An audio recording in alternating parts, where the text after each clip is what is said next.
So ఈరోజు మన guest Shankarrao sir. Sir గత 20 ఏళ్లుగా పిఎస్ఎస్ఎంకి ఎన్నో సేవలు అందిస్తున్నారు. విలేజెస్‌లో, తర్వాత కాలేజెస్‌లో, ఇంకా ఎన్నో చోట్ల ధ్యాన ప్రచారం చేశారు. At the same time sir Patri సార్‌ని ఈయన చేసిన సేవల్ని గుర్తించి ఆయనని ధ్యానరత్న అనే బిరుదుతో ఇది చేశారు. Shankarrao sir, welcome. Thank you so much. ఈరోజు సెషన్ని స్టార్ట్ చేయండి సార్. Thank you. మనందరికీ ధ్యానాన్ని, బ్రహ్మజ్ఞానాన్ని అందించినటువంటి పితామహ బ్రహ్మర్షి పత్రిజీకి ఒకసారి ఆత్మ ప్రణామాలు తెలియజేసుకుందాం. శ్వాస అనే గురువుని మనకు పరిచయం చేసి మనమే భగవంతుళ్ళము అని మనకు తెలియజేశారు పితామహ బ్రహ్మర్షి పత్రిజీ. ఎప్పుడు నిరంతరం మనం గుర్తుంచుకోవాల్సిన విషయం ఇది. నిరంతరం మనం గుర్తుంచుకోవాల్సిన విషయం ఏంటంటే, చాలా సందర్భాల్లో చాలా మంది పత్రిజీ శరీరాన్ని వదిలిపెట్టిన తర్వాత ఇతర చోట్ల మనం ఏంటంటే పిఎస్ఎస్ఎం తరపున అన్ని చోట్లకి వెళ్ళి అన్ని ఎక్కడ ధ్యాన కేంద్రం ఉందన్నా, ఎక్కడ గురువు ఉన్నారన్నా మనం వెళ్తాం అక్కడ జ్ఞానం కోసం, తెలుసుకోవటం కోసం. ఎందుకంటే పత్రిజీ అది నేర్పించారు. మనం అన్ని చోట్లకి వెళ్ళాలి, అందరినీ కలవాలి, అన్ని తెలుసుకోవాలి, నిరంతరం జ్ఞానాన్ని సంపాదించటమే జీవిత యొక్క లక్ష్యము అని చెప్పేసి పత్రిజీ మనకి నిర్దేశించారు. కాబట్టి మనం అన్ని చోట్లకి వెళతాం, అందరితో మాట్లాడతాం. అన్ని విషయాలు చెప్పినప్పుడు సహజంగా ఎవరు ఏ సాధన చేస్తున్నారో ఆ సాధనే గొప్పది అనే భావన ప్రతి ఒక్కరిలో ఉంటది. ఏం చెప్తున్నారంటే, మీ గురువు లేరు కదా, మాకైతే గురువు ఉన్నారు. మీ గురువు లేరు, మీరు గురువు లేని విద్య గుడ్డి విద్య అన్నారు కదా అని చెప్పేసి కొన్ని బయట వినిపిస్తా ఉంటాయి. అప్పుడు నేను క్లాసులకు వెళ్ళినప్పుడు కానీ, నన్ను కన్సల్ట్ అయినప్పుడు కానీ వీళ్ళు ఆ విషయాన్ని వ్యక్తం చేస్తున్నారు. అప్పుడు మనం పత్రిజీ చెప్పినటువంటి ప్రతి ఒక్క పదాన్ని మనం గుర్తు తెచ్చుకోవాలి, స్పృహలో ఉంచుకోవాలి, ఆయన జ్ఞానంలో మనం జీవించాలి. అని ఏం చెప్పారు? నేను గురువుని కాదు, మీ శ్వాసే మీ గురువు. కాబట్టి శ్వాస గురువుని మనకు పరిచయం చేశారు. ఎందుకు శ్వాస గురువుని పరిచయం చేయాల్సి వచ్చింది అంటే, మనం చూస్తున్నాం నిరంతరం టీవీల్లో, పేపర్లో రకరకాలుగా ఎంతో మంది గురువుల పేరుతో ఎన్నో రకాల ఇబ్బందులు కూడా జరుగుతా ఉన్నాయి ఎన్నో సంస్థల్లో. కాబట్టి మనం ఎవరు గురువు, ఏది సరైన గురువు, ఎలా ఎంచుకోవాలి అనే గందరగోళం లేకుండా నీ శ్వాసే నీ గురువు అని మనకి పరిచయం చేశారు పత్రిజీ. అంటే శ్వాస గురువుని, మన గురువు లేడు అన్నారనుకోండి, మా గురువు ఎప్పుడు నిరంతరం మాతోనే ఉంటారు. మీ గురువుతో మీరు నిరంతరం ఉండలేరేమో కానీ మా గురువు మాతో 24/7, మేము మెల్కొని ఉన్నా, నిద్రలో ఉన్నా మేము గురువుతోనే ఉంటాం, మా గురువు మాతోనే ఉంటారు అని చెప్పాలి.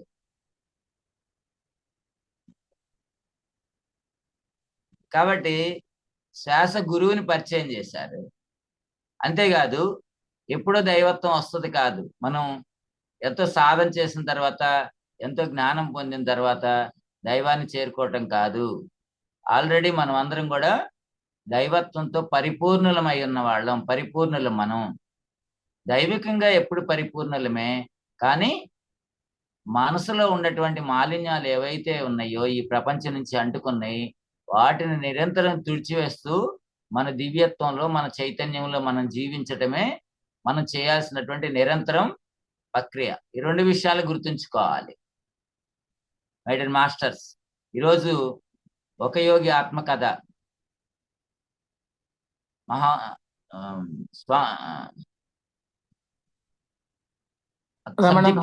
మనకి చెప్పమని చెప్పారు. కానీ వాస్తవంగా నేను చాలా సంవత్సరాల క్రితం చదివాను దాన్ని. ఈ మధ్యకాలంలో నేను దాన్ని చదవలేదు. కాబట్టి ఆ విషయాలు జోడిస్తూ నాకు కొన్ని విషయాలు ఉన్నాయి, దానిలో గుర్తున్నాయి. వాటి గురించి జోడిస్తూ మనం ధ్యానంలో ఎలా ముందుకెళ్ళాలనే విషయం మీద మనం డిస్కస్ చేసుకుందాం. ఓకేనా? అందరికీ ఓకేనా? Okay sir. Okay sir. Okay.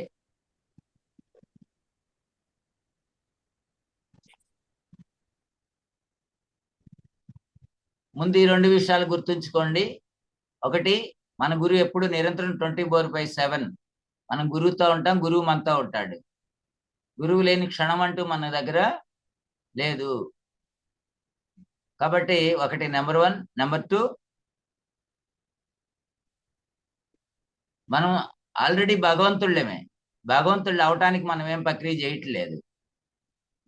భగవంతుళ్ళ కలవటానికి మనం ఏం ప్రక్రియ చేయట్లేదు. కానీ భగవంతుళ్ళమైన మనకి కూడా మనోమాలిన్యాలు ఏవైతే ఈ శరీరంతో ఉన్నాం కాబట్టి, సంఘంలో ఉన్నాం కాబట్టి, అనేక జన్మలు ఇక్కడే జీవించాం కాబట్టి, మనోమాలిన్యాలు ఏవైతే ఉన్నాయో వాటిని ఎప్పటికప్పుడు శుద్ధి చేసుకోవటం కోసం సాధన, ఆ ఎరుక కలిగి ఉండటం కోసం సత్సంగం.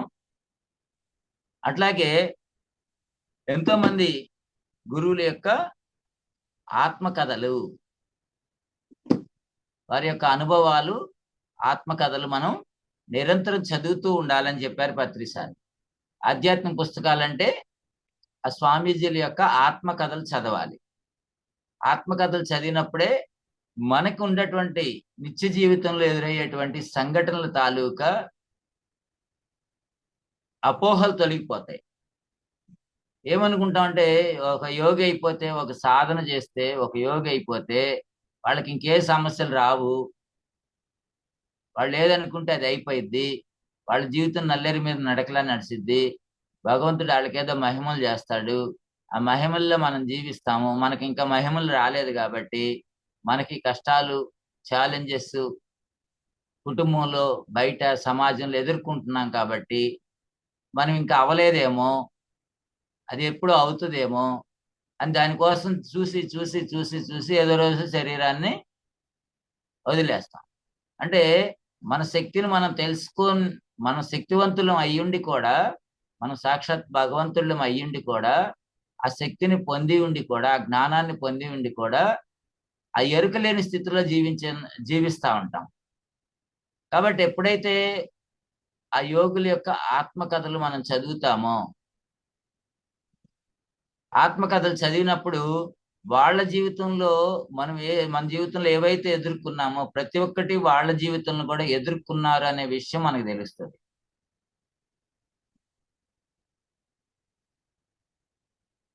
అట్లాగే వాళ్ళ జీవితంలో మహిమలు జరిగినట్టు మన జీవితంలో కూడా చాలా మహిమలు జరిగినాయి అని మనకి స్పృహ వస్తుంది.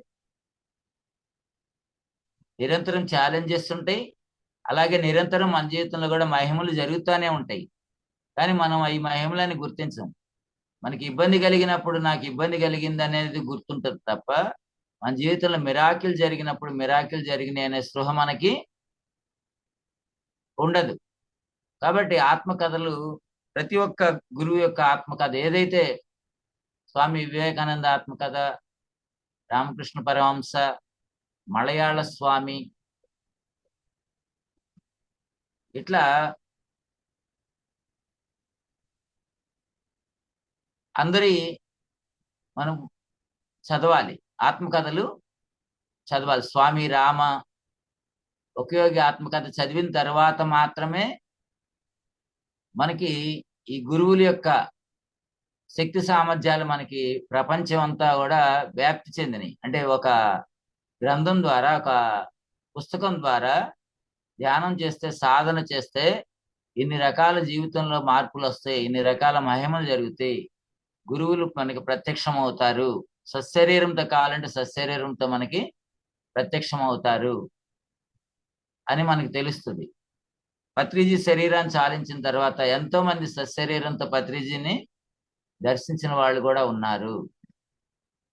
ధ్యానంలో దర్శించిన వాళ్ళు ఉన్నారు, ఫిజికల్ గా దర్శించిన వాళ్ళు ఉన్నారు, కళల్లో దర్శిస్తున్న వారు ఉన్నారు. ఈ క్షణం కూడా మనకు కావాల్సినప్పుడు ఆయన మార్గదర్శకత్వం అనేది వారి వారి యొక్క అవసరాలను బట్టి, వారి యొక్క స్థితిని బట్టి ఎప్పుడు నిరంతరం జరుగుతూనే ఉంటది.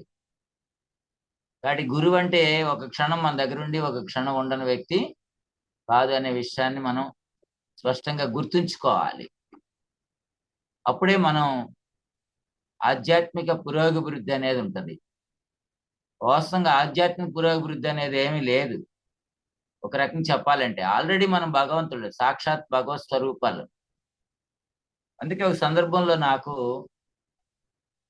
ధ్యానం చేస్తా ఉంటే ఒక వర్డ్ వచ్చింది. దాని వెంటనే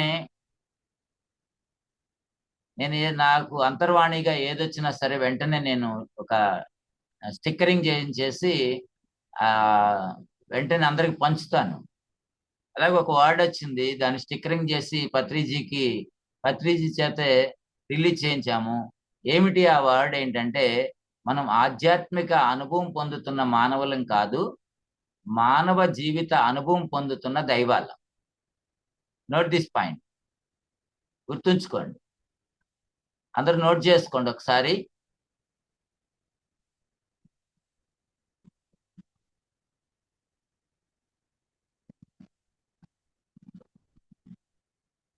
మనం ఆధ్యాత్మిక అనుభవం పొందుతున్న మానవులం కాదు,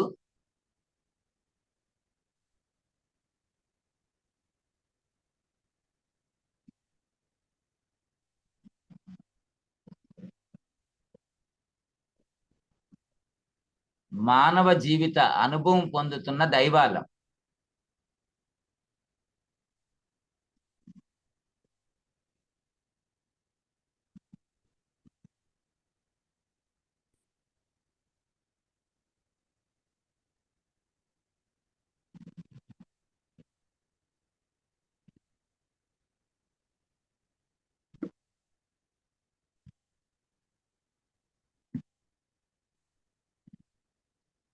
ఈ విషయం ఎప్పుడు తెలుస్తుందో మన జీవితంలో మజా వస్తుంది. ఎందుకంటే ఇప్పటి వరకు మనం ఆధ్యాత్మికంగా ఎదగాలేమో, నేను దైవాన్ని అవ్వాలేమో, దైవాన్ని చేరుకోవాలేమో, దైవంతో కనెక్ట్ అవ్వాలేమో అని అనుకుంటున్నాం. ఆల్రెడీ మనం భగవంతుడమైన మనము, భగవత్ స్వరూపాలమైన మనము ఈ భూమి మీద జీవితం అనే పాఠాలు నేర్చుకుంటూ అనుభవ జ్ఞానాన్ని సంతరించుకోవటానికి వచ్చిన మనము దైవం గురించి వెతుకులాడుతా ఉన్నాం. అందుకే పత్రిక సార్ అంటారు, దేవులాడేవాడే దేవుడు. ఎవరయ్యా దేవుడు అంటే, ఎవరైతే దేవులాడుతున్నారో వాడే దేవుడు.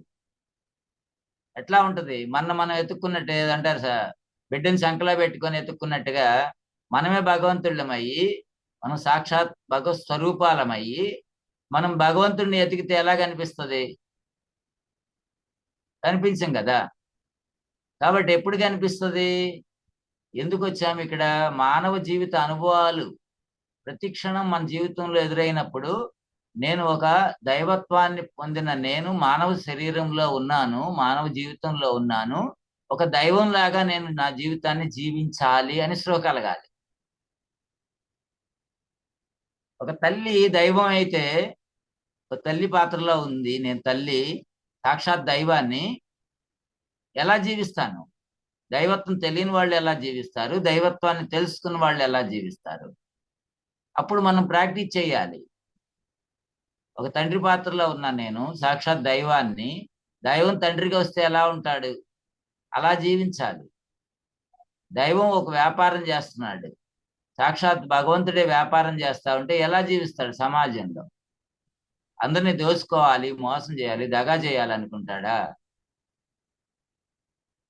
తను ఏదైతే ధర్మం ఉందో ఆ ధర్మాన్ని నిర్వర్తిస్తున్నాననే స్పృహతో జీవిస్తాడా? ఈ రకంగా మన జీవితంలో ఆ యొక్క యోగుల ఆత్మకథలు చదివినప్పుడు వాళ్ళ యొక్క జీవన విధానాన్ని ఏదైతే తెలుసుకొని మన జీవితంలో అన్వయించుకోవటం కోసం ఆత్మకథలు తెలియాలి. వాళ్ళ మహిమలు మనకు తెలియటం కోసం కాదు. మన జీవితంలో మహిమలు ఉన్నాయి. అందుకే ప్రతిసారి చెప్పారు, ప్రతి ఒక్క పిరమిడ్ మాస్టర్ వారి యొక్క ఆత్మకథ పుస్తకాలు రాయాలి, వారి అనుభవాలు కథలుగా పుస్తకాలుగా రావాలి. యోగి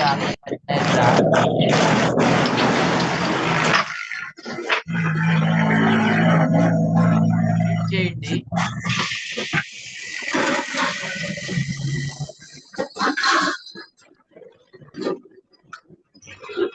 హలో, ఎవరో చూసుకోండి, మ్యూట్ చేసుకోండి.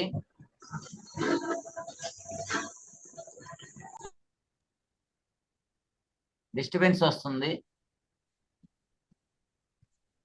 ఓకే అండి.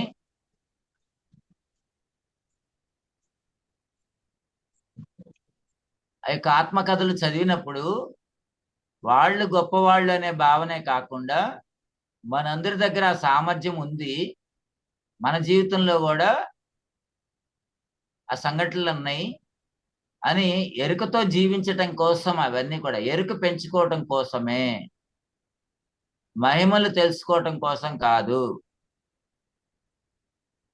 ఎరుకలు పెంచుకోవటం కోసమే మనం ఆత్మకథలు చదవాలి. లేకపోతే ఇంతకు ముందులాగా మనకి ఇప్పుడు ఎట్లాగ విష్ణుమూర్తి అంటే గొప్పవాడు, పరమశివుడు అంటే గొప్పవాడు, పలానా ఆ దేవుడు గొప్పవాడు, ఈ దేవుడు గొప్పవాడు అని మనం మొక్కే పరిస్థితి నుంచి వాళ్ళు గొప్పతనం ఎలా సాధించారో అది మన దగ్గర కూడా ఉంది, ఆ సామర్థ్యము. దాన్ని మన జీవితంలో కూడా తెచ్చుకోవాలి. ఒక పరమశివుడిని చూస్తే ధ్యానం, ఆ ధ్యానం యొక్క శక్తి, లేకపోతే ఒక అర్ధనారీశ్వర తత్వం. ఒక విష్ణుమూర్తిని చూస్తే చక్కగా ఒక సమన్వయంతో, సహనశీలతో, సాక్షి సాధనతో ఎలా ఉంటున్నారో ఆ ఫోటో పెట్టుకుంటే మనకు తెలియాలి. ఒక లక్ష్మీమాత, శ్రీ లక్ష్మీమాత చూస్తే ఎలా ఉంటది? ఎక్కడైతే జ్ఞానం ఉంటుందో అక్కడ శ్రీ మహాలక్ష్మి సేవకురాలై ఉంటది. జ్ఞానికి ఆ శ్రీ మహాలక్ష్మి అయినా సహాయపడతా ఉంటది, ఎప్పుడు సేవకురాలుగా ఉంటది. ఇలా మనం చూసే దృక్పథాన్ని మార్చుకోవాలి. ఆ దృక్పథాన్ని మార్చే వాళ్ళే గురువు. కాబట్టి యోగానంద పరమహంస ఏవైతే ఆయన అనుభవాలు చెప్పారో దానిలో 2 అనుభవాలు చెప్పుకుందాం. వాటి ఆయన సాధన చేసి ప్రచారం చేయటమే కాదు, ప్రపంచంలో ఉన్నటువంటి యోగులందరూ ఎక్కడెక్కడ యోగులు ఉన్నారన్నా అక్కడికి వెళ్ళి వాళ్ళని దర్శించేవాడు, అక్కడ గ్రహించుకునేవాడు, అక్కడ జ్ఞానాన్ని పొందేవారు. దానిలో ఒకటి చెప్తాను మీకు. ఒక పేపర్లో న్యూస్ చూశారు వారు. ఒక ప్రదేశంలో ఒక మాతాజీ ఉంది. జీసస్ కి ఎక్కడైతే సిలువ వేశారో, ఎక్కడైతే గాయాలైనయో ఆ యోగి దగ్గర ఆ గాయాలు ఇప్పుడు కూడా ఉన్నాయి, అక్కడ రక్తం స్రవిస్తా ఉంటుంది అని చెప్పేసి ఒక న్యూస్ చూసి ఇంగ్లీష్ పేపర్లో ఆయన అక్కడికి వెళ్ళటం జరిగింది. వెళ్ళినప్పుడు ఒక మంచం మీద పడుకొని ఉన్నటువంటి ఆ యోగిని చూసినప్పుడు చేతుల్లో మేకుల తాలూకా, కళ్ళలో రక్తపు దారులు, తలపైన ముళ్ళ కిరీటం తాలూకా రక్తపు చారలు, కడుపులో ఎక్కడైతే బల్లెంతో పొడిచారో అక్కడి నుంచి రక్తం స్రవించటం, చొక్కా లేకుండా ఉంటే అవన్నీ చోట్ల కూడా గాయాలు, దాని తాలూకా రక్త స్రావం అనేది ఆయన దర్శించడం జరుగుతుంది అన్నమాట. ఎందుకంటే అది ఎలా జరిగింది అంటే, ఎప్పుడైతే ఆ దైవత్వాన్ని సంపూర్ణంగా ఫీల్ అయినప్పుడు ఆ సమస్తం కూడా మన జీవితంలోకి వచ్చేస్తాయి. ఆయన ఎప్పుడైతే జీసస్ సిలువని అతను అనుభవం చెందాడో అవన్నిటి కూడా ఈయన శరీరం మీదకి వచ్చేసినాయి అని చెప్పేసి మనకి చెప్తాడనమాట యోగానంద పరమహంస. కాబట్టి మనం ఎప్పుడైతే మన దైవత్వాన్ని మనం పరిపూర్ణంగా విశ్వసించినప్పుడు దైవికమైన శక్తులన్నీ కూడా మన జీవితంలో పరిపూర్ణంగా వచ్చేస్తాయి. దానికి అడ్డుగా ఉన్నదే మన యొక్క మనసు తాలూకా ముద్రలు. కాబట్టి ఎప్పుడైతే ఆనాపానసతి ధ్యానం చేస్తూ ఉంటామో మన మనసులో ఉన్నటువంటి నమ్మకాలు తాలూకా ఏవైతే ముద్రలు ఉన్నాయో అనేక జన్మల నుంచి వచ్చినాయి, అవన్నీ కూడా తుడిచేయబట్టడం ద్వారా మన దైవత్వాన్ని మనం పరిపూర్ణంగా అంగీకరించే స్థితి అనేది మనకి వస్తుంది. ఎప్పుడైతే మనం మన దైవత్వాన్ని మనం అంగీకరించటం మొదలు పెడతామో మన జీవితంలో ఆ యొక్క మహిమలన్నీ కూడా వస్తాయి. మన వాక్ శక్తి పెరుగుతుంది, సంకల్ప శక్తి పెరుగుతుంది. మన జీవితంలో ఏ నిమిషానికి ఏది కావాలో అది మన జీవితంలోకి వచ్చేస్తా ఉంటది. మనం తలిసిన క్షణమే మన జీవితంలో అయిపోతా ఉంటది అన్నమాట.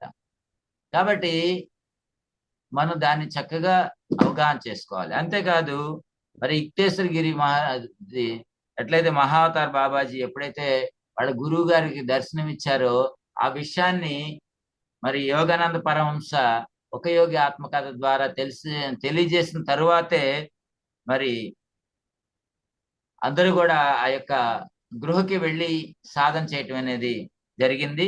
దానిలో భాగంగానే మనందరికీ తెలుసు రజనీకాంత్ సినీ నటుడు రజనీకాంత్ కూడా అక్కడికి వెళ్ళి ఆ గృహలో ధ్యానం చేస్తారు అని. అలాగే మేము కూడా అక్కడికి వెళ్ళటం జరిగింది. ఆ గృహకి వెళ్ళటం జరిగింది.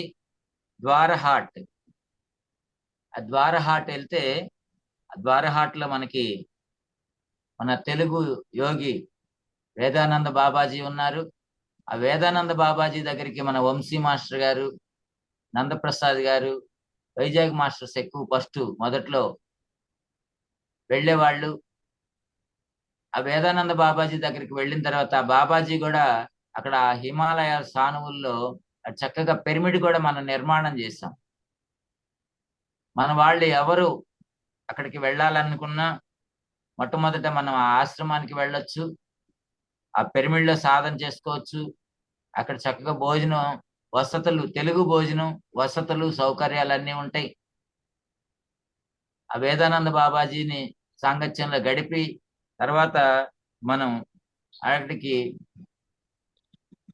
మహావతార్ బాబాజీ కేవ్స్ కి వెళ్ళి అక్కడ కాలినడకన వెళ్ళాలి. అక్కడ చక్కగా ఆ యొక్క ట్రెక్కింగ్ చేసుకొని అక్కడ చక్కగా సాధన చేసుకొని ఆ గృహలో నేను సాధన చేసుకొని రావటం జరిగింది. కాబట్టి మై డియర్ ఫ్రెండ్స్,